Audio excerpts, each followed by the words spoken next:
এই সময় আমার খুড়তুতো ভাই বলল, "গঙ্গাসাগর যাবে?" তো আমি বললাম, "হ্যাঁ, কখনো যাইনি।" "আচ্ছা চল।"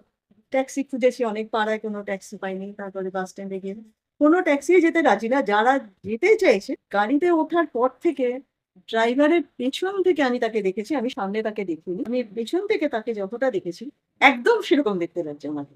ওরকম দাড়ি, ওইরকমই চুল, এরকম একটু উঁচু করে বাঁধা। মানে পেছন থেকে যেন একদমই উনি বসে আছেন। যখন আমরা ইয়েতে উঠছি, মানে ফ্লাইওভারে, শিয়ালদা ফ্লাইওভার শিয়ালদা ফ্লাইওভার। যে পরিবারের মানুষও উঠেছেন পারিবারিক সূত্রে শুনেছি যে জ্যোতিষ চর্চার দিক থেকে হ্যাঁ, তারা অত্যন্ত অগ্রণী ছিলেন। জ্যোতিষের অলৌকিকতা হ্যাঁ, আপনি একদম সামনে থেকে দেখেছেন হ্যাঁ, এবং বেশ কিছু ঘটনা আপনার সঞ্চয় রয়েছে, হ্যাঁ। সেগুলো শুনতে চাই। সেটা বলতে গেলে অনেকটা পিছিয়ে যেতে হবে।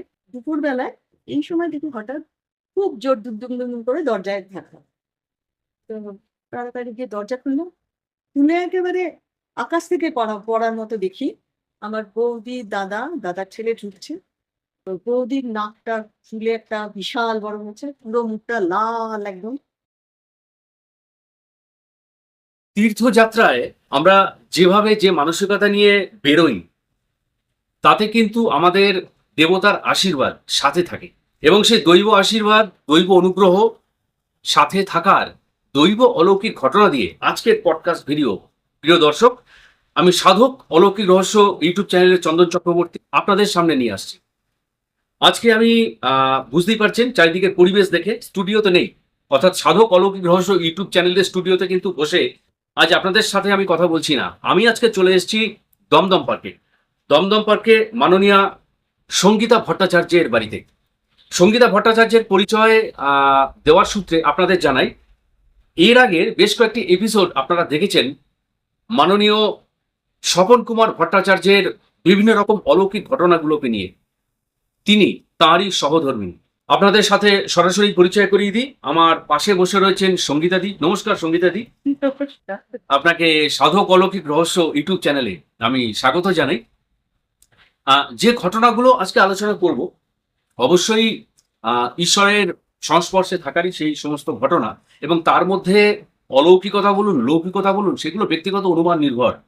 কিন্তু এমন কিছু ঘটনা মানুষের জীবনে থাকে, আপনার জীবনেও ঘটেছে, যেগুলো আপনাকে বারে বারে ভাবিয়েছে বোধহয় এগুলো আমাদের চার দেওয়ালের মধ্যে ঘটা খুব স্বাভাবিক ঘটনা ছিল না।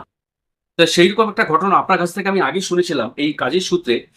আপনারা গঙ্গাসাগর যাচ্ছিলেন, সেই হ্যাঁ, গঙ্গাসাগর যাওয়ার সময় সে স্টেশনে পৌঁছানোর আগে একটা অদ্ভুত মুহূর্ত আপনারা হুম, কাটিয়েছেন। হ্যাঁ। আজকে সেইটা দিয়ে শুরু। ২০১৮ তখন পৌষ মেলা সামনে। এই সময় আমার খুড়তুতো ভাই বলল, "গঙ্গাসাগর যাবে?" তো আমি বললাম, "হ্যাঁ, কখনো যাইনি।" "আচ্ছা চল।" তো শুনে আমাদের আরো কয়েকজন, আমার দাদা, মাসি ইত্যাদি, বেশ বড় একটা দল। আমরা ঠিক করলাম সবাই একসাথে যাবো। তারপরে একটা মোটামুটি দিন ঠিক হলো, ছুটির দিন দেখে। এই অবস্থায় আমরা ঠিক করলাম কিসে না, নামখানা যে ট্রেন ছাড়ে সেই ট্রেনে যাব। নামখানা লোকাল। নামখানা আচ্ছা। সেই ট্রেনে যাব। সেটা ছাড়ে সকাল ৭:১০। তো আমি আবার আমার সমস্ত ভাই, দাদা সবাইকে বললাম, "তোমরা কিন্তু ৬:৩০টার মধ্যে স্টেশনে চলে যাবে। আমরা একসাথে যাব বসে।" এইসব সব প্ল্যান-ট্যান হলো। এবারে কোথাও বেরোতে গেলে আমার কর্তামশাইয়ের একটু অসুবিধা আছে তাড়াতাড়ি সকালে বেরোনোর। তো তার এইসব সবকিছু করে বেরোতে আমাদের বাড়ি থেকেই বেরিয়েছি আমরা প্রায় ৬:৩০। মানে লেট করিনি। যখন সবাই ওখানে পৌঁছে যাওয়ার কথা আমরা তখন বেরিয়েছি। এবার তাড়াতাড়ি করে বাস স্ট্যান্ডে গিয়ে কোনো ট্যাক্সি পাচ্ছি না। তখন তো এইসব উবেরের ব্যাপারগুলো ছিল না অতটা। এটা কত সালের ঘটনা? তখন ১৮। 2018। আচ্ছা। আচ্ছা তখন আচ্ছা। এতটা হুম হুম, উবেরের চল, প্রায় 8 বছর আগে। হ্যাঁ, এতটা চল হয়নি। তো ট্যাক্সি খুঁজেছি অনেক, পাড়ায় কোনো ট্যাক্সি পাইনি। তারপরে বাস স্ট্যান্ডে গিয়ে কোনো ট্যাক্সিই যেতে রাজি না। যারা যেতে চাইছে এটা মানে প্রচন্ড বেশি টাকা চাইছে, মাত্রা ছাড়া। তারপরে ঠিক হলো যে আমাদের এখান থেকে যে বাস যায় শিয়ালদা, সেই বাসে যাবো। বাসও বলছে যাবো না, শ্যামবাজার গিয়ে আর যাবো না। মানে আমরা কিচ্ছু পাচ্ছি না মানে ওই সেই সময় কি মুহূর্তে। কোনো ঝড় বৃষ্টির সময় ছিল? কিচ্ছু ছিল না। শীতকাল, সকালবেলা? সকালবেলা, আচ্ছা, সেই একটা ব্যাপার। সকালের দিকে। তো কোনো অসুবিধাই ছিল না এসব কিছু। কিন্তু কেউই যেতে রাজি না। এই অবস্থা আমরা মোটামুটি হাল ছেড়ে দিয়েছি, আমরা যেতে পারবো না। তো আমাদের কাছে বারবার ফোন আসছে ওদের যে, তোমরা কত দূর? আমরা বলছি বারবার ওখানেই দাঁড়িয়ে আছি বাস স্ট্যান্ডেই। করতে, করতে তখন এই ৭টা প্রায় বাজে, এই অবস্থায় আমার হাসব্যান্ড একটা ট্যাক্সি ধরে নিল। উনি যাবেন, রাজি হয়েছে। ঠিক আছে। তো উঠে পড়লাম। উঠে তাড়াতাড়ি আমরা দুজন পেছনে বসেছি। এবার ট্যাক্সি স্টার্ট দেবে, এই সময় আমাদের পাড়ারই একটি ছেলে, ও দৌড়ে এসে সামনে ট্যাক্সির সামনে উঠে বসে বলে, আমাকে একটুখানি তোমরা বেরিয়াছে পৌঁছে দাও। চেনাশোনা যেহেতু। চেনা, হ্যাঁ, খুবই চেনা। তো বলছে, আমার কিছু আমি পাচ্ছি না যেতে, আমাকে তোমরা এটা পৌঁছে দাও। আমাদের অলরেডি আমরা লেট, আমরা লেক টাউন দিয়ে বেরিয়ে যাব ভাবছি। এই অবস্থায় তো রওনা দিয়েছি। তো ড্রাইভারকে আমরা বলেই দিলাম আমাদের ৭টা ১০-এর ট্রেন। উনি বললেন, ঠিক আছে দেখছি। এবার তো ওনার মতো করে উনি মোটামুটি প্রচন্ড স্পিডেই চালালেন। তা আমরা ওই বেলগাছিয়া ছেলেটি নেমে গেল। তো আমরা আর জি করের পাশ দিয়ে যে রাস্তাটা, ক্যানাল ওয়েস্ট, ওই রাস্তা দিয়ে যেতে আরম্ভ করলাম। মানে যেদিন বাধা আসে সব রকম, মাঝখানে একটি লরি যথারীতি রাস্তা আটকে দাঁড়িয়ে, সেটা টপকে যাওয়া হলো। প্রচন্ড স্পিডে উনি কোথা দিয়ে সব বলে দিয়ে নিয়ে গেলেন, আমি বলতে পারবো না। এসব করতে করতে যখন আমরা শিয়ালদা ফ্লাইওভারের কাছে পৌঁছলাম, তখন প্রায় ৭টা বেজে গেছে। ৭টা বেজে গেছে না, ৭টা ১০ হয়েই গেছে প্রায়। তা আরেকটা যেটা ব্যাপার আমাদের বলার, সেটা হচ্ছে যে উম, গাড়িতে ওঠার পর থেকে ড্রাইভারের পেছন থেকে আমি তাকে দেখেছি, আমি সামনে তাকে দেখিনি। আপনি পেছনের সিটে বসেছিলেন, পেছনের সিটে বসে তাও পুরোপুরি তো দেখা যায় না চেয়ারের না, জন্য। আমি পেছন থেকে তাকে যতটা দেখেছি, আমি পুরো লোকনাথ বাবাকে যদি পেছন থেকে আমরা দেখলে যে রূপ, একদম সেরকম দেখতে লাগছে আমাকে। ওরকম দাড়ি, ওই রকমই চুল, এরকম একটু উঁচু করে বাঁধা, একটা অদ্ভুত ভাবে নীল। মানে পেছন থেকে যেন একদমই উনি বসে আছেন, এরকম একটা রূপ দেখলাম। তারপরে তো মনে মনে তো লোকনাথ বাবাকেই ডাকছিলাম সেই মুহূর্তে। তারপর তো যখন আমরা ইয়েতে উঠছি, মানে ফ্লাইওভারে, শিয়ালদা প্রায়। শিয়ালদা ফ্লাইওভার, তখন ড্রাইভার বলে, হ্যাঁ আপনার সবাইকে বলে দিন আপনি ট্রেন ধরতে পারবেন। ও বাবা, স্টেশনে ঢোকার ঠিক মুখটাতে এমন জ্যাম, এত জ্যাম হলো, ড্রাইভার বললেন যে আমি ভেতরে যেতে পারবো না, গেলে আপনারা ট্রেন মিস করবেন, আপনারা এখান থেকে নেমে ছুটে চলে যান। তো ওনার কথা দেখলাম উনিও আর যেতে পারছেন না, আমরা নেমে খুব স্পিডে তারপর মালপত্র নিয়ে ছুটলাম। একই ভারী জিনিস, তারও হ্যাঁ। টেনশন, সময় কমে আসছে। হ্যাঁ, আমরা জানি ট্রেন ছাড়া তো সময় হয়ে গেছে প্রায়। গিয়ে দেখি যে প্ল্যাটফর্মে ওরা বলেছিল সেখানে গিয়ে দেখি একটু ট্রেন দাঁড়িয়ে আছে। আমরা দৌড়ে গিয়ে সামনে যে কম্পার্টমেন্ট পেলাম তাতে উঠে পড়লাম। ওঠার আগে জিজ্ঞেস করলাম, হ্যাঁ এটা নামখানা যাবে। উঠে পড়লাম। বেশ ভিড় ট্রেনে, কিন্তু অদ্ভুতভাবে আমি বসতে পেলাম, এবং আমি বসার পরে আমার পাশের ছেলেটি ট্রেন ছাড়া ঠিক আগের মুহূর্তে উঠে গেল। উঠে গিয়ে আমার কর্তাকে বললেন, আপনি বসুন।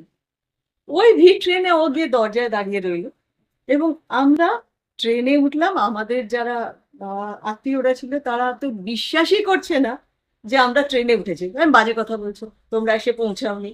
আমি বলছি, আমরা ট্রেনে উঠেছি রে, অন্য কম্পার্টমেন্ট উঠেছি, আমরা যাচ্ছি। না, তোমরা বাজে কথা বলছো, তোমরা ট্রেন পাওনি, আমাদেরকে এইসব বলে ইয়ে করছো। আমি বলছি, না রে, দেখবি পরে একটা স্টেশনে দেখা হবে। করে সত্যি সত্যি আমরা সেই ট্রেন পেলাম, যেটা একেবারে 10 মিনিটের রাস্তা কোনোভাবেই শিয়ালদা পৌঁছানো যায় না। তার উপরে মাঝখানে লরিটা দাঁড়িয়েছে। হ্যাঁ, সমস্ত কিছু মিলিয়ে এটা যে হতে পারে, মানে সত্যি সত্যি তখন মনে হচ্ছিল লোকনাথ বাবা আমাদের উপর অনেক কৃপা। অনেক কৃপা করেছেন বলে আমরা এইভাবে সেদিন খুব সুন্দর করে পৌঁছতে পেরেছি। এবং দাদাকে যে সিটটা ছেড়ে দিলেন, হ্যাঁ, যে এই যে- মানুষটি মনে হচ্ছে যেন ওনার জায়গাটা রেখে দিয়েছিলেন, দেখে দিয়েছিলেন উনি আসার পর একদমই। তাকে বসতে দেবেন, হ্যাঁ, ব্যাপারটা এবং পুরোটাই। 3 ঘন্টার রাস্তা, মুখের কথা না, যে এতটা লম্বা জার্নি আমরা তো দাঁড়িয়ে যাওয়া বা কোনোভাবে যাওয়া সম্ভব না, কিন্তু ঘটলো, এটা ঘটলো, এবং আমরা খুব সুন্দর করে পুরো ঘোড়াটা ঘুরে এসেছিলাম। আর অদ্ভুতভাবে বলতে হবে যে উনি যেন হাত পুরোটা। ধরে নিয়ে গেছে। মানে সেটা একেবারে ট্যাক্সি ড্রাইভার থেকে ভদ্রলোকের শুরু- সাথে শুরু করে, তার থেকে শুরু করে একদম ট্রেনে ওঠা এবং বসা পর্যন্ত বসা পুরোটা। পর্যন্ত। এবং ওখানে পৌঁছে আমরা যেহেতু 1 সপ্তাহ আগে গেছি, ওই এবারে মকর সংক্রান্তির মেলা। তো ওখানে একদম পরিষ্কার পরিচ্ছন্ন, দারুণ সুন্দর ঘুরেছে, দারুণ ভালো হয়েছে, গঙ্গাসাগর ভীষণ ভালো হয়েছিল এই ট্রিপটা। বলতেই হবে যে ওনারা কিছু অবশ্যই ছেড়ে- এইরকম ভাবে কখনো কখনো কৃপা চলে আসে, আমরা কখনো কখনো বলি হ্যাঁ হয়তো পুরোটাই তার কৃপায় চলছে। হ্যাঁ এইবার আমাদের সেটা আমাদের আমরা এতটাই বাস্তবের মাটিতে পা দিয়ে চলতে অভ্যস্ত যে তার সেই কৃপাগুলো আমাদের কাছে ধরা পড়ে না। হ্যাঁ একেবারে। তো ব্যাপারটা অনেকটা তাই। আচ্ছা, হুম। এইটা তো শুনলাম দিদি, অবশ্যই খুব ভালো লাগলো, এবং যারা দর্শক রয়েছেন তারাও খুব অবাক হচ্ছেন, অবাক হবেন, এবং অবশ্যই যারা এই বিষয়গুলোতে ঠিক বিশ্বাস করতে পারেন না, বিশ্বাস না করতে পারেন, বিশ্বাসী না হয়ে ওঠেন, তাদের একটু ভাবাবে, এটুকু আমার মনে হয়। আপনার আপনি যে পরিবারের মানুষ, যে পরিবারের মানুষ হয়ে উঠেছেন পারিবারিক সূত্রে, শুনেছি যে জ্যোতিষ চর্চার দিক থেকে হ্যাঁ তারা অত্যন্ত অগ্রণী ছিলেন, এবং সমাজের বিভিন্ন ক্ষেত্রে এই সূত্রে তাদের বিশেষ পরিচয় ছিল। এবং বেশ কিছু দেখুন, জ্যোতিষের ক্ষেত্রে হয়তো জিনিসগুলো অলৌকিক নয়, পুরোপুরি পূর্ব নির্দিষ্ট এবং হিসাব করা, কিন্তু আমাদের মতো সাধারণ মানুষদের কাছে বা যারা বসে দেখছেন তাদের কাছে জিনিসগুলো একটু চমৎকৃত করে। তা সেই রকম পারিবারিক সূত্রে সেরকম একটি পরিবেশে আপনার বড় হয়ে ওঠা, জ্যোতিষের অলৌকিকতা হ্যাঁ আপনি একদম সামনে থেকে দেখেছেন, হ্যাঁ এবং বেশ কিছু ঘটনা আপনার সঞ্চয় হয়েছে, হ্যাঁ। সেগুলো শুনতে চাই। সেটা বলতে গেলে অনেকটা পিছিয়ে যেতে হবে। তখন আমার ছেলে খুব ছোট, আমার দাদার ছেলেও খুবই ছোট, ওরা পিঠোপিঠি। তো এই সময় আহ, আমার হাজবেন্ড বা জ্যোতিষে বিশ্বাস করতেন না একদমই। তো ঘটনাটা এরকম হয়েছিল যে আমার বাবা, তিনি সংস্কৃতের লেকচারার ছিলেন, গোল্ড মেডেলিস্ট। তো তিনি নিজে নিজে আহ, ভীষণভাবে এই জ্যোতিষ চর্চা চর্চা করতেন, কারো কাছে শেখানো, নিজের ইচ্ছায়। তো করার সুবাদে তিনি আমাদের অনেক কিছুই আগে থেকে মানে বলে দিতেন, বা সাবধানতা যেগুলো, এগুলো তো যা ছিল ছিল। যেগুলো জানতেন নিশ্চিতভাবে যে ঘটনা ঘটবে হ্যাঁ সে বিষয়ে সাবধান করতে। হ্যাঁ করে দিতেন। তো এই অবস্থায় আমরা কোথাও একটা ব্যাপার ছিল যে আমার বাবা পঞ্জিকা দেখে আমাদের বলে দিতেন ওই দিন ওই সময় কোথাও বেড়াতে গেলে, যাত্রা করার সময়, যে এই সময়টা ভালো বেরোবার জন্য। শুভ সময়। হ্যাঁ মানে ওই পঞ্জিকায় যেসব আছে রাশি, নক্ষত্র, এসব দেখে। তো এরকম একটা ব্যাপার ছিল। তো যেটা আমার কর্তামশাই বিশ্বাস করতেন না, আমার দাদাও বিশ্বাস করতেন না একেবারে, তিনি একেবারে এগুলোর বিরোধী। তো এরকম একটা পরিস্থিতিতে আমার দাদা, বৌদি, দাদার ছেলে, ওরা সিকিম বেড়াতে যাবে ঠিক করে। তো এবার যাবে যখন ওরা ঠিক করে, এবার বৌদি যেহেতু চাকরি করে, সেই সুবাদে ওর যাওয়ার ডেটটা কিছুতেই ঠিক হচ্ছে না, দুদিন বাদে বাদে, না এই ডেটে অসুবিধা, এইটা ওই এরকম করছে। তো বাবা একটা করে ডেট দেখে দিচ্ছে, না এই দিনটা হবে না। আবার একটা দেখে দাও, এই করে বাবা বিরক্ত হয়ে বলছে, দূর তোরা কবে যাবি ঠিক নেই, আমি দেখতে একটু পারবো না। মানে শুভ দিন দেখে দিচ্ছেন কিন্তু ওনার সুবিধা মতো হচ্ছে না। না, আমার বৌদির সুবিধা মতো হচ্ছে না। তো তারপরে আহ দাদা আহ বললো যে ঠিক আছে, তোমার দেখতে হবে না, আমি নিজেই দেখে নেবো, আমি নিজেই দিন দেখে নিয়ে আমরা বেরোবো। ঠিক আছে, দাদা নিজেই দিন দেখলো, দেখে নিয়ে টিকিট সেই মতো কাটা হলো, কেটে এবারে তো ওরা রওনা দিল সেদিন। ট্রেন সম্ভবত বিকেল 7টা নাগাদ কিছু একটা ট্রেন ছিল। আমার বৌদি অফিস থেকে চলে যাবেন, আর দাদা দাদার ছেলেকে নিয়ে আমাদের বাড়ি থেকে রওনা দেবে। এবার দাদা ছেলেকে নিয়ে গেছে, রওনা দিয়েছে। স্টেশনে গিয়ে শোনে সেই ট্রেন রাত 12টার পর ছাড়বে। তো বৌদি আবার বাড়ি ফিরে এসে আবার ফ্রেশ প্রায় হয়ে 5 ঘন্টা লেট। হ্যাঁ, এবার ফ্রেশ হয়ে তারপর তো আবার গেছে, খাবার দাবার খেয়ে নিয়েছে। যাই হোক, ওদের ট্রেন ওই সময় ছেড়েছে। এবারে যেটা হলো, ওরা তো পৌঁছালো জলপাইগুড়ি, ওখান থেকে যখন শিলিগুড়ি যায়, শিলিগুড়ি যাওয়ার মাঝখানে কোনো একটা জায়গায় কোনোভাবে বৌদির ব্যাগ থেকে পার্স, তার এটিএম কার্ড, ট্রেনের টিকিট সব চুরি হয়ে যায় সাংঘাতিক ব্যাপার। একদিন। এবং ফেরার টিকিট, যাওয়াটা তো পৌঁছে গেছে, ফেরার টিকিট বা তার মানে পার্সের এটিএম কার্ড যা তাকে খুব দরকারি হ্যাঁ, জিনিসগুলো সব এগুলো একসাথে গেছে। একসাথে সব চুরি। মোবাইলটাও কি ছিল? মোবাইল তখন তো মোবাইল মোবাইল তখন ছিল না। হয়, এইটা 87-88 এর ঘটনা। ও বাবা! সে অনেকদিন আগে। হ্যাঁ, হুম, অনেক আগে। হুম। তো এবারে ওরা ওখানে পৌঁছে বৌদি তাড়াতাড়ি এটিএম এর জন্য যা তার অফিসে, ব্যাংকে যেহেতু কাজ করে অফিসে জানিয়ে টানিয়ে দিয়েছে টাকা কিভাবে কি ব্লক করে দেওয়া হ্যাঁ ইত্যাদি সব বিষয়গুলো। করে নিয়েছে। নিয়ে ওরা সিকিমে গেছে এবং ওখানে গিয়ে যথেষ্ট দুর্যোগ পেয়েছে। তো সেটা তো গেল। আর এদিকে আমি আমার বাপের বাড়ি খুব বেশি দূরে নয় যেহেতু, আমরা আমার বাবা-মাকে দেখার জন্য প্রায় রোজই যাতায়াত করতাম। এবং রোজই যাচ্ছি দেখছি আমার বাবা ডিটোরিয়েট করছে শরীর। মানে বাড়িতে? বাড়িতেই। বাড়িতে থেকেই বাবার শরীর ডিটোরিয়েট করছে। খেতে পারছে না এরকম। মা বলছে, "কি হলো? তোর বাবা দেখি এরকম খাচ্ছে না। খেতে বসে কেমন করে?" করতে, করতে ওরা বোধহয় ৪ দিন কি ৫ দিনের একটা কিছু ট্রিপে গেছিল। এবার আমার বাবা দেখছি শরীরটা খারাপ হতে, হতে একদিন বলছে, "তোর বাবার খুব পেট গন্ডগোল করেছে। একেবারে ভীষণ পাতলা হচ্ছে। উঠতেই পারছে না বিছানা থেকে।" ডাক্তার তো একটা না দেখালে নয়। তো আমার কর্তামশাই সেদিন আসার পর আমরা গিয়ে পাড়ারই এক ডাক্তারকে দেখালাম। উনি দেখে বললেন, ঠিক আছে এই ওষুধ দিচ্ছি আপনারা খাওয়ান। আর আমার মানে যেহেতু দাদা ডাক্তার, ফিস দিতে হবে না।" ঠিক আছে। এবার তো বাড়ি এসে বাবাকে ওষুধপত্র দিয়ে আমি বাড়ি চলে এসেছি। এবার পরের দিন আ সকালবেলাই চলে গেছি। আর আমার কর্তামশাই গেছেন অফিসে। ঘটনাচক্রে সেদিন এত বৃষ্টি হয়েছে হুম। যে চক্ররেল বন্ধ। আচ্ছা। মানে সে কারণে বৃষ্টিটা সেরকমই হয়েছে হ্যাঁ, নাকি? ঐরকম। হুম। তো সেই জন্য ও আর অফিস যেতে পারেনি। ও আমার বাপের বাড়িতেই চলে এসেছে। আসার পরে এবার মা তখন বলছে তাহলে ওদেরকে খাবার ব্যবস্থা করবে দুপুরে। বাবা তো খুবই হালকা খায়। তো খাবার ব্যবস্থা করছে। ততদিনে মাঝখানে ৩-৪ দিন চলে গেছে। হ্যাঁ, ৩-৪ দিন হয়ে গেছে। তো এবারে আ উম দুপুরবেলায় আমার বাবা খেতে বসেছে, আমার হাসব্যান্ড খেতে বসেছে। আমরা আর মা তখনো খাইনি। এই সময় দেখি হঠাৎ খুব জোর দুম, দুম, দুম, দুম করে দরজায় ধাক্কা। তো তাড়াতাড়ি গিয়ে দরজা খুললাম। খুলে একেবারে আকাশ থেকে পড়ার মতো দেখি আমার বৌদি, দাদার ছেলে ঢুকছে। তো বৌদির নাকটা ফুলে একটা বিশাল বড় হয়েছে। পুরো মুখটা লাল একদম। দাদার ছেলেরও ওরকম ছোটখাটো বেশ লাল, লাল এরকম হয়ে যাচ্ছে। দাদার মুখে না হলেও হাতে, পায়ে নানান জায়গায় লাল। তো কি হয়েছে? দাদা বলছে, "হ্যাঁ, এখন সরে যা, পরে বলছি সব।" তো তারা তো ঘরে এলো। এসে তারা ড্রেস চেঞ্জ করে ঠোরে পরে বাথরুম-টাথরুম গিয়ে যখন এলো, যেটা বলার ওদেরকে দেখে আমার বাবা দেখি গপ, গপ, গপ, গপ করে খেতে আরম্ভ করছেন। এই খেয়ে-দেয়ে উঠে তিনি তার শুয়ে পড়লেন। এবার তো তারা স্নান-টান করে এসছি।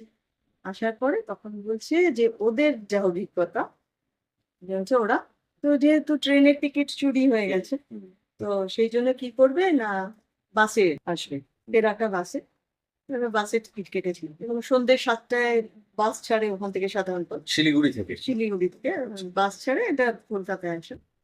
তো ওরা বাসের টিকিট কেটেছে এবং বাসে উঠেছে। উঠার পরে বাসটা অসম্ভব স্পিডে চালাতেন। আচ্ছা ১ম থেকে। সে মানে অস্বাভাবিক একটা গতি।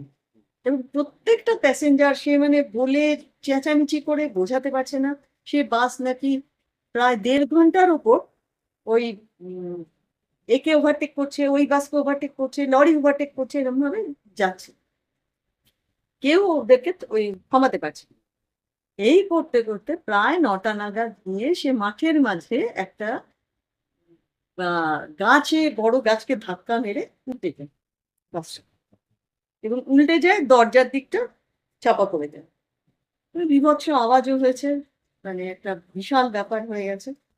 তো এই গ্রামবাসী যারা আশেপাশে ছিলেন। হ্যাঁ, তারা সব আওয়াজ পেয়ে দৌড়ে, দৌড়ে ওই রাত্রিবেলায় এসছে। তারাই টর্চ, আ লাঠি এসব নিয়ে এসে উইন্ডস্ক্রিন ভেঙে এক, এক করে প্যাসেঞ্জারদের বার করেছে। অত বড় একটা স্পিডি বাস ধাক্কা খাওয়ার পরেও কিন্তু সেইভাবে সাংঘাতিক মুড কিন্তু কারো হয়নি। পড়ে যাওয়ার সাংঘাতিক মতো তো হ্যাঁ, অ্যাক্সিডেন্ট হওয়ার হওয়ার কথা। কথা। কিন্তু যে মানুষ মারা যাবে, মারা কেউ যায় না। এই অবস্থায় উইন্ডস্ক্রিন দিয়ে এক এক করে সব বার করেছে, মানে কেউ সিটের তলায় চলে গেছে এরকম করে। দাদারা যে বেরিয়েছে, ওই গ্রামবাসীরাই তারা ওই লাল ওষুধ নিয়ে এসছে যে প্রাথমিক চিকিৎসা হ্যাঁ, যতটা করা যায়। হ্যাঁ। এবার যার যেখানে ব্যথা সে তার মতো করে লাগিয়েছে ওই অন্ধকারে। তো বৌদির বোধহয় নাকটা বাড়ি খেয়েছিল। সামনের সিটে। হ্যাঁ, এবং সেই কারণে তা বৌদির নাকে লেগেছে, বৌদির নাকে লাল ওষুধ লেগেছে, নাকটাও ফুলে গেছে। এরকম যার যেখানে লেগেছে এত বড় কাণ্ড হয়েছে। তারপরে এবার ওদের বাস আবার আলাদা বাস পাঠিয়েছে, তাতে ওরা এসে দুপুরবেলা পৌঁছেছে। তো এইটার ঘটনার পরে আমার বাবা বলছে আমি তো দেখেছি ওদের যাওয়াটা খুব বাজে ছিল। আমার ছেলে তো দেখতে জানে না সঠিক, কিন্তু ও নিজে মানে ওস্তাদি করে আর কি প্র্যাকটিক্যালি নিজে দেখে বেরিয়েছিল। কিন্তু ওরা যাবার পর তো আমি দেখেছি ওদের ভীষণ বাজে ছিল যাওয়ার সত্যি সময়টা। তো তাই, ট্রেনে ওঠার পরে ওঠার আগের থেকে লেট, হ্যাঁ, প্রথমে লেট, এই দিয়ে শুরু। তারপর ছিনতাই, প্রতি পদে এবং প্রতি পদে ফেরার পথে এই তাদের অবস্থা। মানে বিপদে পড়তে শুধু হয়েছে। প্রাণটুকুই বেশি ছিল, এটুকু বলা যায়। হ্যাঁ, এইভাবে তারা বাড়ি ফিরে এলো। আমার বাবা অসুস্থ হয়ে গেলেন যেই ছেলে বউকে টেনশনটা দেখে। কেটে গেল। হ্যাঁ, আমার কর্তামশাই যিনি বিশ্বাস করতেন না, সেদিন থেকে জ্যোতিষ বলে একটা যে ব্যাপার আছে, যেটা মানে প্রাচীন আর কি শাস্ত্র মানা শুরু করলেন, একটু একটু করে বিশ্বাস তাদের বলে। এবং এক্ষেত্রে দিদি, উনি যখন এতটা হিসাব করে বুঝেছিলেন, হ্যাঁ, উনি নিশ্চয়ই এটাও বুঝতে পেরেছিলেন যে প্রাণহানির আশঙ্কা নেই, হয়তো কিন্তু যেহেতু বিপদ আছে। প্রিয়জন হুম, এবং একটা সাংঘাতিক ঘটনার মধ্য দিয়ে যাবে, হুম, সেক্ষেত্রে কাউকে বলেন বাবা না। হিসাবে হুম, সেই টেনশনটা কাটাতে পারছিলেন না হ্যাঁ। যে প্রাণহানির আশঙ্কা তো নেই, সুতরাং ঠিক আছে, কিন্তু দুর্ঘটনা রয়েছে। একদম। এটা তাকে সাংঘাতিক ভাবে চাপে রেখেছিল, হ্যাঁ। মানসিক চাপে রেখেছিল। এটা আমাদের কাউকে বলেনি, ভেতরে চেপে রেখে তার শরীরটা খারাপ হয়েছিল ওইভাবে। এবং সমগ্র বিষয়টা বোঝা গেল শেষে ওনার স্বীকারোক্তির মধ্য হুম, দিয়ে। একদম। সত্যি, এটা জ্যোতিষ চর্চার জ্যোতিষের কাছে স্বাভাবিক, আমাদের কাছে অলৌকিক। মানে এতটা হিসাবের গভীরে হ্যাঁ, অন্তত আমরা যারা সাধারণ মানুষ, আমাদের পৌঁছানো সম্ভব না। সেটাই। এরপরে আরো কি কি ঘটনা আপনি দেখেছেন এই বিষয়গুলোকে নিয়ে? আমার পারিবারিক যদি ব্যাকগ্রাউন্ড বলতে হয়, আমার নিজের বাবা, তিনি যেমন জ্যোতিষ চর্চা করতেন, তিনি সংস্কৃতের প্রফেসর ছিলেন, গোল্ড মেডেলিস্ট ক্যালকাটা ইউনিভার্সিটি। আচ্ছা। তার বাবা মানে আমার ঠাকুর দাদা, তাকে আমি দেখিনি। আমার জন্মের অনেক আগেই তিনি চলে গেছেন। আমার মার কাছ থেকে শোনা যে তিনি নাকি চলন্ত জীবন্ত কম্পিউটার ছিলেন। মানে গ্রাম বা অন্যান্য গ্রামে কে কবে জন্মেছে, কটার সময়, কে কবে মারা গেছে, কার কবে কি অনুষ্ঠান হবে, এগুলো এসে তার কানে দিয়ে যেতেন। মানে যারা দিয়ে যেত উনি পরে সেটা বলে দিতেন, এরকম একটা ক্ষমতা ছিল। মানে ওনার অনেকটা সেই নথিভুক্তির মতো, ওনার কাছে বলে দিলে সেটা হ্যাঁ, রয়ে যাবে। হয়ে যায়। আচ্ছা। আর আমাদের ফ্যামিলি মেনলি গোসাই বংশ। তো গোস্বামী। গোস্বামী। তো উনি গুরু ছিলেন, তার অনেক শিষ্যও ছিল। তো আমি মার কাছেই শুনেছি যে কোনো এক রথযাত্রায় তিনি তার শিষ্য এবং পরিবারকে বলেছিলেন আগামী বছর যখন জগন্নাথ দেব রথে উঠবেন সেই সময় আমি চলে যাব। এটা আমি ১ বছর আগে বলেছিলেন। এবং ঘটনাচক্রে সেই দিন যখন এলো, তখন উনি সবাইকে বললেন তোমরা খাওয়া-দাওয়া সেরে নাও বাড়িতে। সবকিছু মানে রেডি হয়ে থাকো। আমাকে তোমরা আমি বললে পরে তুলসী তলায় নিয়ে যাবে। নিয়ে আমাকে শুইয়ে দেবে।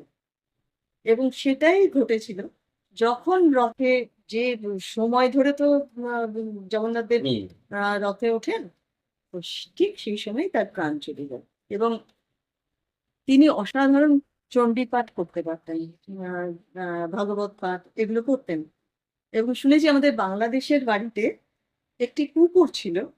সে ওই তুলসী মঞ্চ ছিল, তার উপর বসে, বসে ওই পাঠগুলো শুনতেন। এবং সে নিরামিষ খেত। আচ্ছা। এই কুকুরটি আ বহু বছর ওইখানটায় যখন পাঠ হতো বসে, বসে ওই তুলসী মঞ্চে উঠে পড়তো, উঠে পড়ে শুনে এবং এরকম পাঠ চলাকালীন একদিন ওই তুলসী মঞ্চ থেকে ধপ করে পড়ে মারা যায়। আচ্ছা। এটাও শোনা গল্প, এরকম একটা হয়েছিল। এগুলো কিন্তু গল্প নয় দিদি, যেগুলো বহু বছর ধরে মানুষের মুখে মুখে চলে আসছে, সেগুলোর অথেন্টিসিটি বলুন বা সেগুলো প্রামাণ্যটা বলুন, এই যে মানুষ মনে রেখেছেন, আজ আপনি বলছেন, হ্যাঁ, এটাই হলো তার নির্ভরযোগ্যতার বড় প্রমাণ। এর পেছনে কোনো সত্যতা খুঁজতে যাওয়াটা উচিত নয়। সেই এমন একজন গুণী মানুষ, মানে ওনার সাথে নিশ্চয়ই আরো তাহলে বড় মানুষ যারা ছিলেন তাদের যোগাযোগ তো ছিল এই ক্ষেত্রে। হুম, মানে আমার বাবার কাকাবাবু বলতেন। হুম, মানে আমার দাদার আবার খুব প্রিয় দাদু ছিল। সে নিজের ঠাকুর দাদাকে দেখেনি। হুম, কিন্তু ওই দাদু তার খুব প্রিয়। মানে কি বলবো? আমার বাবার কাকা। হ্যাঁ, তিনি ছিলেন ডিলিট ক্যালকাটা ইউনিভার্সিটির। আর তার সঙ্গে আমাদের সেই সময়কার রাজেন্দ্র প্রসাদ, ডাক্তার তারপরে রাজেন্দ্র প্রসাদ। হ্যাঁ, ডক্টর রাজেন্দ্র প্রসাদ, তারপরে রাধাকৃষ্ণ আচ্ছা, ওনার কাছে রেগুলার আসতেন এবং ওনার সাথে রেগুলার মানে চর্চা চলত। এবং আমাদের বাড়িতে কিছু বই আছে, একটা আলমারি আছে, সেই বইগুলো আমি শুনেছি ওই লেখাগুলো নাকি সোনার জলে লেখা। তারই বই ছিল। ওই কাকাবাবু বলতেন যেহেতু মা আমি তাকে চোখে দেখিনি। হ্যাঁ, আমরাও ওই কাকাবাবুই বলি আর কি, এরকম। তো ওনার প্রচুর চিঠি আমাদের বাড়িতে আছে, মানে যে চিঠিগুলো ওনারা লিখতেন। উম, মানে রাজেন্দ্র প্রসাদ বা রাধাকৃষ্ণন যে লিখতেন সেই চিঠিগুলো আমাদের বাড়িতে এখনো এখনো সযত্নে রয়েছে। প্রিজার্ভ করা আছে। ন্যাশনাল লাইব্রেরি আমাদের, সেখানে একটা ঘরই ছিল ওনার জন্য। বরাদ্দ। বরাদ্দ। তার নামেই একটা ঘর ছিল। মানে ভারতীয় জ্যোতিষ চর্চার জীবন্ত আকর বলা যায়। হ্যাঁ, উনি এবং আপনার পরিবারের যারা চর্চা করতেন সকলে। হুম, আজ আমরা এখানে বেশ কিছু ঘটনার সাক্ষী হয়ে রইলাম আপনার মাধ্যমে, যেগুলো সত্যি সত্যি হারিয়ে যাওয়ার আগে, লুপ্ত হয়ে যাওয়ার আগে সাধক অলৌকিক রহস্য ইউটিউব চ্যানেলের এই সামান্য প্রচেষ্টা কিন্তু গভীর তাৎপর্য নিয়ে দর্শকদের কাছে চিরকাল মনে রাখার মতো হয়ে থাকবে। হুম, এটা পরম সৌভাগ্যের বিষয়। এবং এর সাথে সাথে আপনাদের বলি, আপনারাও যারা সাধক অলৌকিক রহস্যের সাথে বিভিন্নভাবে যুক্ত, নিজেদের জীবনের দৈব অলৌকিক ঘটনাগুলো রয়েছে কিন্তু সেগুলো তুলে ধরতে চান, কোনোদিন ক্যামেরার সামনে বসেননি, সেটা বড় কথা নয়। বড় কথাটা হলো ইচ্ছেটা থাকে, তাহলে অবশ্যই আমাকে 9875585972 এই হোয়াটসঅ্যাপ নাম্বারে আমার সঙ্গে যোগাযোগ করবেন। যোগাযোগ করবেন হোয়াটসঅ্যাপে ভয়েস মেসেজ পাঠিয়ে। যেহেতু এই চ্যানেলের প্রচুর দর্শক আছেন প্রবীণ বা প্রবীণা, তাদের কাছে অনেক সময় স্মার্টফোন থাকে না, বা স্মার্টফোন থাকলেও হোয়াটসঅ্যাপ ডাউনলোড করা থাকে না, তারা টেক্সট মেসেজটা করবেন, তারপর আমি যোগাযোগ করে নেব। যোগাযোগটা হবে, যদি প্রচারযোগ্য হয় অবশ্যই আপনি বলবেন আপনার ঘটনা শুনবে এই সারা বিশ্বে আধ্যাত্মিক বানালে। আমাদের এই বাড়িতে প্রথম জগদ্ধাত্রী মার পুজো শুরু হয় 2020 সালে। হুম। এবারে কোনো মানে প্রিপারেশন ছিল না। একজনের বলাতে পুজোটা শুরু হয়। নবমীর দিন হয়। নবমীর দিন পুজোয় সকাল থেকে যা তো সব পরপর চলছে আমাদের যে কাজ। সেকেন্ড হাফের পুজো। ৩ বারই অঞ্জলি, ৩ বারই সমস্ত পুজো হয়। সেকেন্ড হাফের পুজোয় আমি এই পাশটায় বসি। এবার অঞ্জলি হচ্ছে সবাই দাঁড়িয়ে। তা আমি এখানটায় দাঁড়ানো। দাঁড়িয়ে অঞ্জলি দেওয়া হয়ে গেছে। দিয়ে সব বসে আছি। বসে হঠাৎ আমি এমনি তাকিয়েছি মায়ের দিকে। আমি দেখছি মা এরকম করে ধরেছে। একদম পুরো এরকম। আমি কি ভুল দেখলাম? এদিক ওদিক তাকে আবার দেখে দেখছি। একদমই ঠিক দেখছি। সব ধন্দ ছিল। তাও খানিকক্ষণ বাদে আবার একবার দেখি না, সত্যি সত্যি মা ওই কয়েক সেকেন্ড হলেও আমি দেখেছি মা এরম করে দিয়েছেন। এবার পরবর্তীকালে আমি যখন সব পুজো টুজো হয়ে গেছে তার ২ দিন বাদে আমার হাজবেন্ডের সাথে বলছি, জানো তো আমি না এরম একটা দেখলাম। বললো, তুমি দেখেছো? আমিও দেখেছি। ঠিক ওই পুজোর সময় মাকে ওইভাবে তুলতে। এটা ঠিক কি ইঙ্গিত আমি জানি না। হুম। কিন্তু হয়তো তিনি এসছিলেন মূর্তির মধ্যে। নাহলে দুজনেরই চোখে একই রকম হ্যাঁ, ধরা পড়লো। এইটা একটা ঘটনা। ২য় বছরে আমি ভাবছি কি জানি এবার মার একটা কিছু দেখতে পাবো। নিশ্চয়ই গতবারে যখন দেখেছি। কিছুই দেখতে পেলাম না।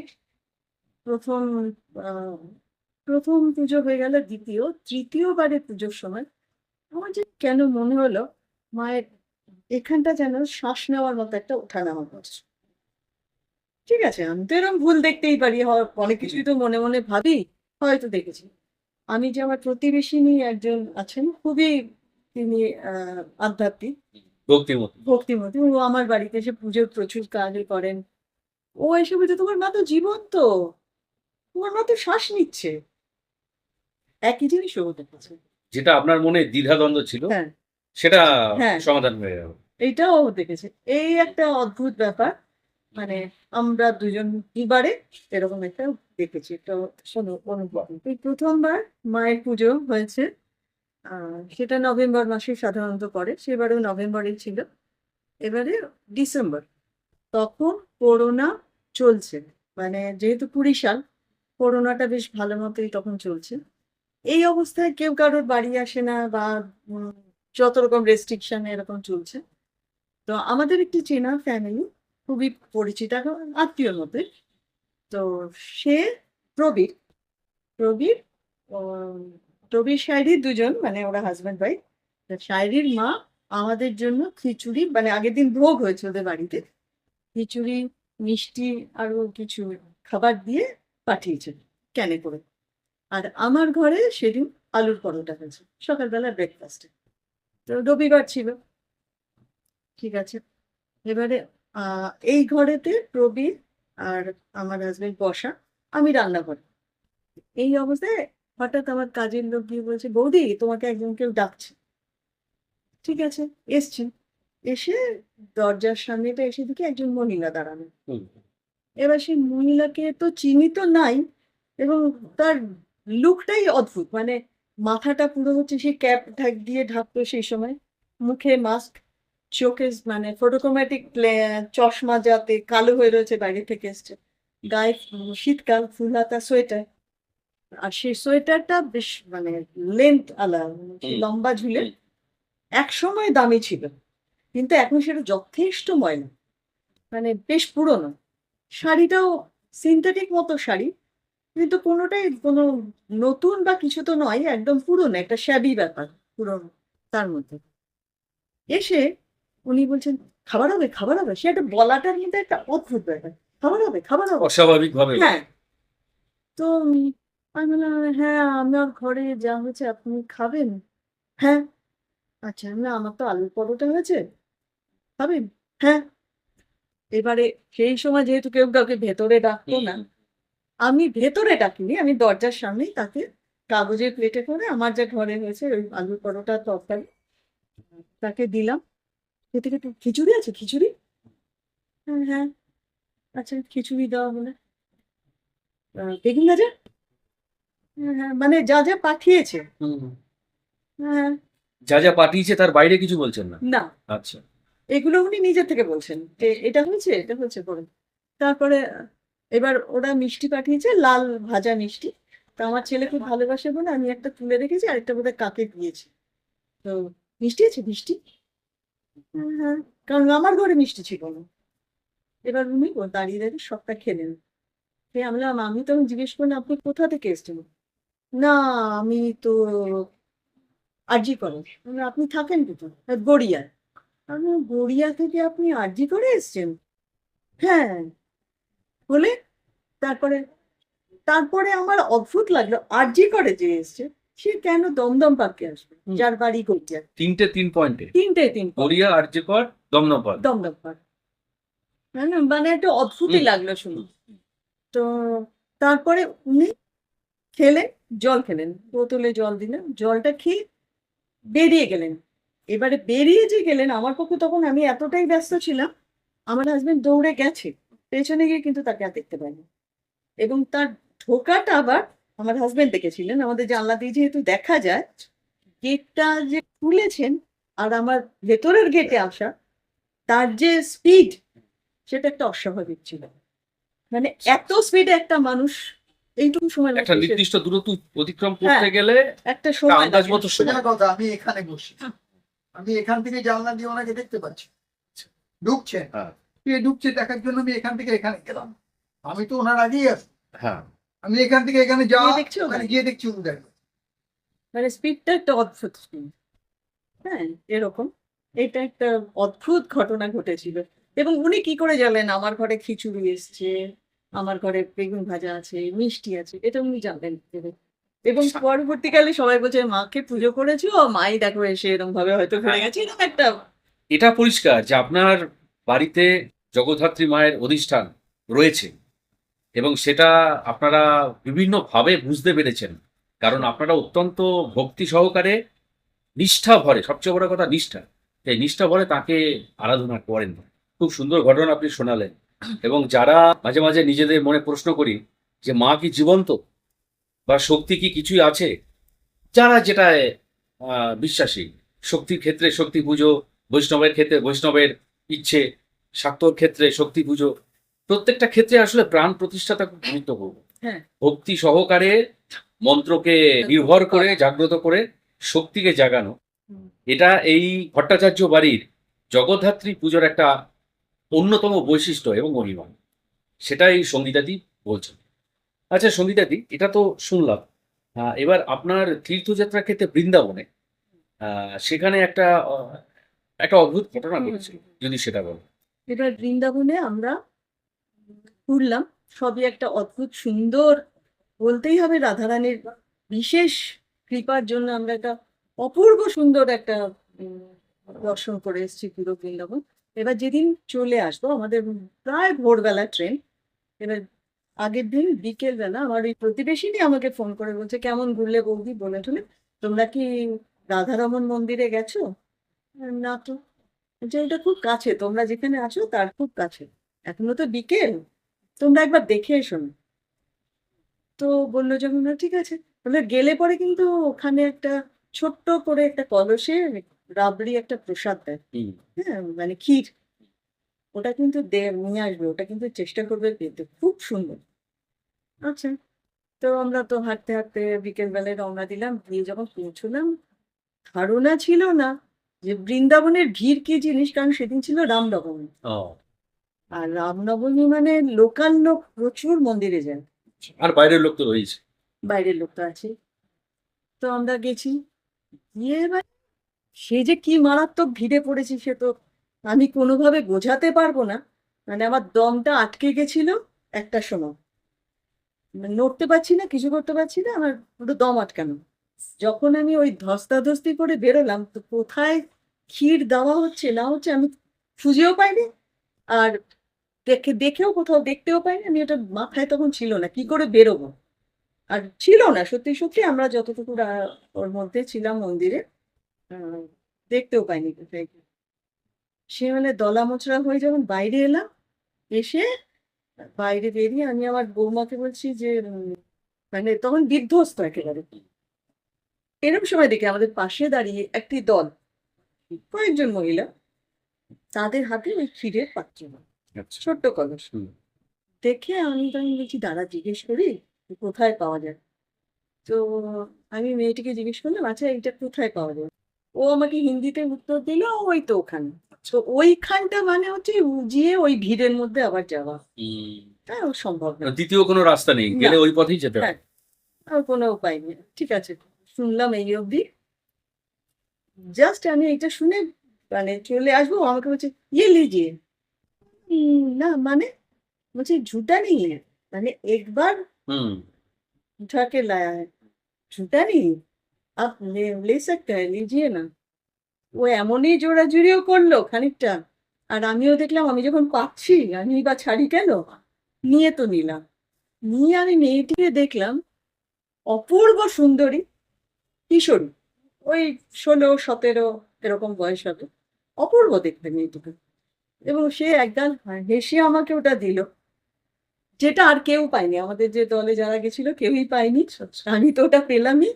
এবং আমার তখন মনে হলো যে মনের চাহিদা যদি বেশি হয়, সেটা যে পূরণ করেন এনারা, সেটা একদম পরিষ্কার পেলাম, যে রাধারানী নিজেই যেন উপস্থিত হয়ে তার প্রসাদ হিসেবে একটুখানি খেয়ে আমাকে দিলেন। এর প্রসাদ, সেটাই বলছি, একেবারেই প্রসাদ করেও দিলেন। হ্যাঁ, একটু প্রসাদ করেই আমাকে দিলেন। সেটা একটা যেমন স্বাদ, সে অপূর্ব। আপনার সেটা পাওয়ার কথাই ছিল না, মানে না, পেতে পারতেন না পরিস্থিতি অনুযায়ী, কোনোভাবেই আমি ওটা পেতে। অথচ সেটা পেয়ে গেলেন। হ্যাঁ।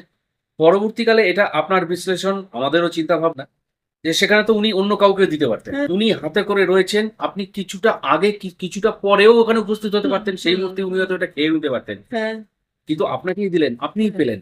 এবং আমাকে জোর করে না এটা দেবেন, লে যাইয়ে না, লে যাইয়ে না গো। তার মানে কি, এটা যখন অন্য কোনো ভাবে অঙ্কের হিসাবে মেলানো না, যায় না, একদম তখন না। আমরা যখন অলৌকিক হিসাবে, দৈব মহিমা হিসাবে জিনিসগুলোকে ভাবতে চেষ্টা করি, সেখানে তো কোনো অপরাধ থাকতে পারে না। না, সেটাই। একেবারেই। এটা একটা অদ্ভুত ঘটনা ঘটেছিল। প্রিয় দর্শক, আজকে সঙ্গীতা ভট্টাচার্যের দমদম পার্কের বাড়িতে দিদির কাছ থেকে বেশ কিছু অসাধারণ ভক্তিমূলক দৈব অলৌকিক ঘটনা আমরা শুনলাম। আপনাদের কাছে কেমন লাগলো অবশ্যই কিন্তু আমাদের জানাবেন, এবং আপনারাও আপনাদের জীবনের ঘটনা 9875585972 এই হোয়াটসঅ্যাপ নাম্বারে পাঠাবেন। যদি স্মার্টফোন না থাকে কিংবা হোয়াটসঅ্যাপ ডাউনলোড করা না থাকে তাহলে ডাউনলোড করে নেবেন, অথবা এই নাম্বারে টেক্সট মেসেজ করবেন। শুধুমাত্র এই প্রয়োজনে ফোন করতে অসুবিধা নেই। তো যাই হোক দিদি, আপনার কাছে আমি কৃতজ্ঞতা জানাই, এবং জগদ্ধাত্রী মায়ের পায়ে আমাদের সাধক অলৌকিক রহস্য ইউটিউব চ্যানেলের সারা পৃথিবীব্যাপী পরিবারের পক্ষ থেকে শত সহস্র কোটি প্রণাম আমি অর্পণ করলাম। আপনারা ভালো থাকুন, সুস্থ থাকুন, এবং এইভাবেই আপনাদের পরিবারে তার অধিষ্ঠান চিরস্থায়ী হোক, এই আশা রেখে আজকের মতো বিদায় নিচ্ছি। নমস্কার।